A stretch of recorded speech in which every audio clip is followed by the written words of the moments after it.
இந்த வேலைக்காரங்க ஒழுங்கா வேலைக்கு வரது இல்ல, அதனால இந்த நிலத்தை கொடுத்துட போறேன். இந்த இடத்தை வேண்டாம் வாங்குவா. கம்மி விலையா இருந்தாலும் ஒரு நல்ல விவசாயி கொடுக்கலாம்னு இருக்கேன். சுவாமி, இந்த நிலம் எங்கள் தானே? ஆமாமா, ஏதான் அண்ணி மீது சுவாமி. இதுலயே ஏதாயா? எவ்வளவு சுவாமி? நீ எவ்வளவு வச்சிருக்க? 10,000 சுவாமி. ஒரு ஏக்கர். 2 ஏக்கர் சுவாமி. ரொம்பவும் ஆசைப்படாத, முதல்ல இதுல விவசாயத்தை பண்ணு, அதுல வருமானம் வருது பாரு, அப்புறம் 2 ஏக்கர் வாங்கலாம். சரி சரி சரி. அவனுக்கு விஷயம் புரியறதுக்குள்ளார ஓடி போயிடுவோம். வா.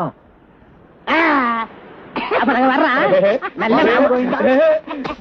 వామ్మనిమ్మా వామ్మ వామ్మనిమ్మా వామ్మ నీవు నన్ను జోడి బీచ్ పక్కన వాడి.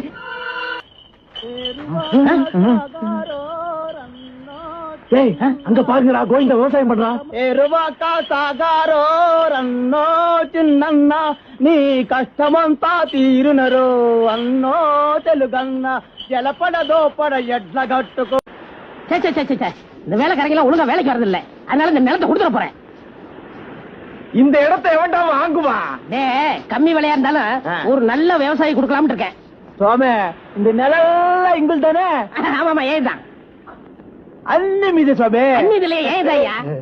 எவ்வளவு சுவாமி? நீ எவ்வளவு வச்சிருக்க? 10,000 சுவாமி. ஒரு ஏக்கர்.